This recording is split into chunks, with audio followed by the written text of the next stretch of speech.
I clutch my iced tea so tightly the condensation drips onto my hand, but I keep my face neutral, refusing to let my father's words break me.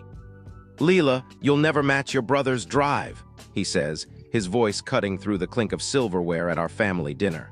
The dim glow of the pendant light above casts shadows across the oak dining table, amplifying the tension in the room. We're gathered in my parents' suburban Chicago home to celebrate my brother Ethan's new role as a senior analyst at a prestigious firm. I'd raced here after a grueling 12-hour shift at my tech job, barely swapping my wrinkled sweater for a clean one. Ethan starts to speak. "Dad, that's not..." But our father's raised hand silences him. "It's just the truth, Leela.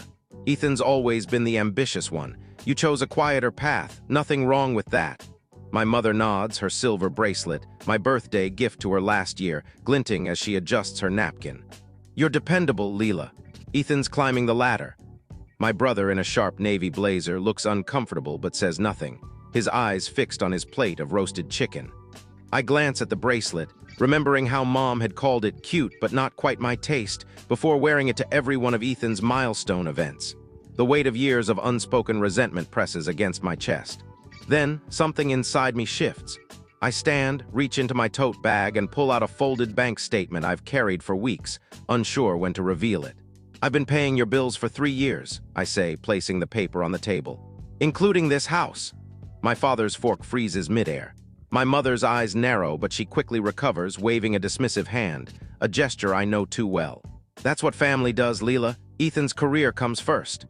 Her words sting, pulling me back to Ethan's law school graduation 5 years ago. My parents had gifted him a sleek black SUV, complete with a giant red bow. Later that day, they handed me a keychain with my college's logo. "You're already settled," Mom had said, brushing off my disappointment. "Ethan needs the support." 3 years ago, the first call came. Mom's voice was tight, explaining a short-term financial hiccup. "Just one mortgage payment," they said, "just until things stabilized." I touch the bank statement now, its edges worn from my indecision. 3 years isn't short-term, I say, my voice steady despite the tremor in my hands. "I've covered the mortgage, Ethan's grad school loans, and his credit card bills." My mother's lips purse. "You're being dramatic. Family helps family." I pull out a folder from my bag, thick with receipts, transfer records, and canceled checks. "This isn't help. It's $72,000 over 3 years. Ethan's head snaps up, his polished exterior cracking. "What?" My father clears his throat, avoiding my gaze. "Ethan's at a pivotal moment in his career, Leela. You're stable." The word lands like an insult, implying I'm the reliable one, the one who doesn't shine. I push the folder toward Ethan. "Look for yourself." He flips through the pages, his face paling. "You paid my loans." "My car," his voice is barely a whisper. My mother interjects, "Leela, don't make a scene." But I'm done swallowing my truth.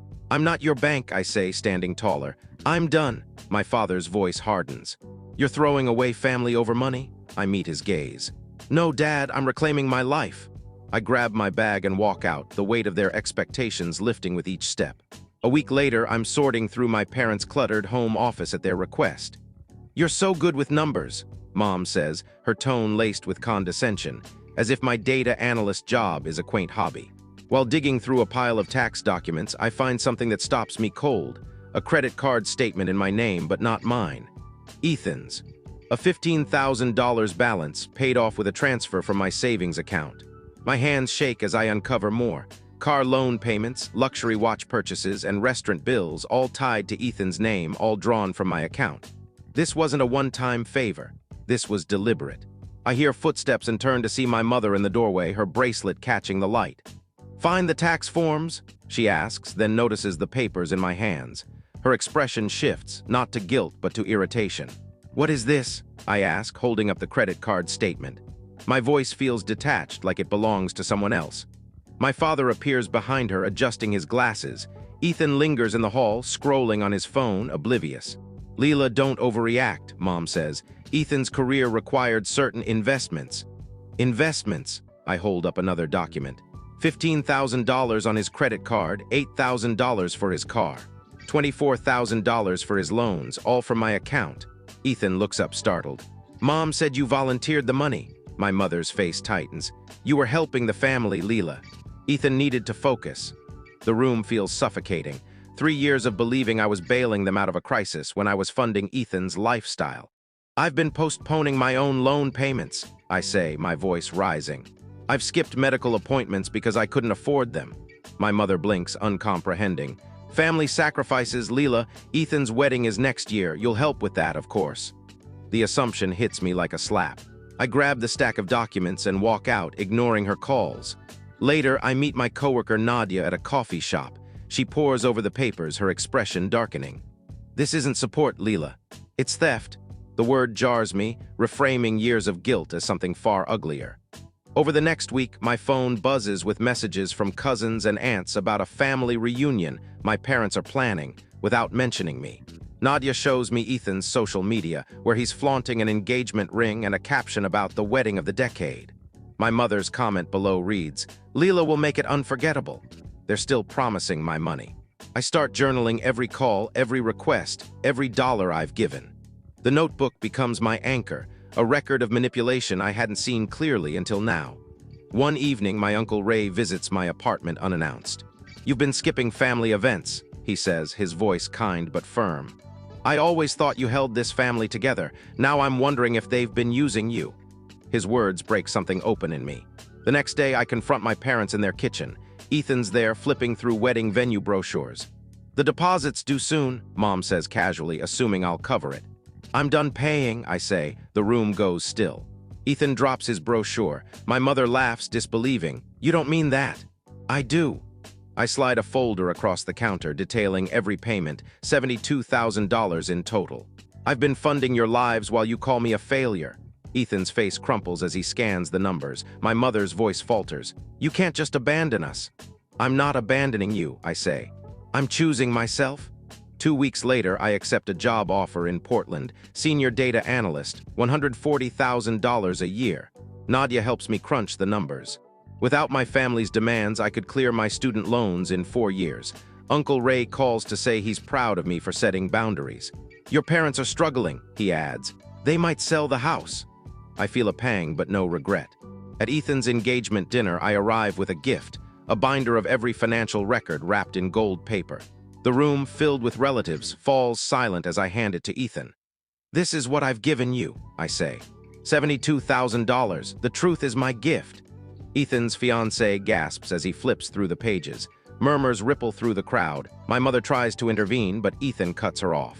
"How could you let her do this?" he demands, turning to our parents. For the first time, I see my family's facade crack. Ethan confronts them, and I feel a weight lift, not just from the money, but from years of being unseen. 6 months later, I'm settled in Portland. My apartment overlooks the Willamette River, and my student loan balance shrinks with every payment. Nadia visits, and we toast to new beginnings with Uncle Ray over Zoom. My phone pings with an email from Ethan. He's taken over the mortgage payments and is learning to budget. "Mom and Dad asked me to reach out to you," he writes. "I told them it's your call." I close the email and look out at the city lights. I'm not sure if I'll reconnect with my parents, but I'm building a life that's mine. At a company dinner, my boss praises my work on a major project. When a colleague asks about family, I smile. "We're working on it," I say. "Some things take time." As I pack for a hiking trip with new friends, I find an old photo of my family at a lake house vacation. I hesitate, then tuck it into a drawer. Portland is my home now, a place where I'm more than a paycheck, where my worth isn't measured by what I give. You asked what I'd do when family only values what you can give. I'd set firm boundaries like you did and prioritize my own financial and emotional health. Cutting off support immediately risks burning bridges, but it's the clearest way to stop the cycle of exploitation. A gradual reduction might ease the transition, but could prolong the manipulation. I'd choose the former, clarity over compromise, because people who demand your sacrifice without gratitude don't deserve your stability. I'd also seek support from trusted allies like Uncle Frank or Nadia to reinforce my resolve. Ultimately, I'd build a life where my value isn't tied to someone else's needs, just as you're doing in Seattle.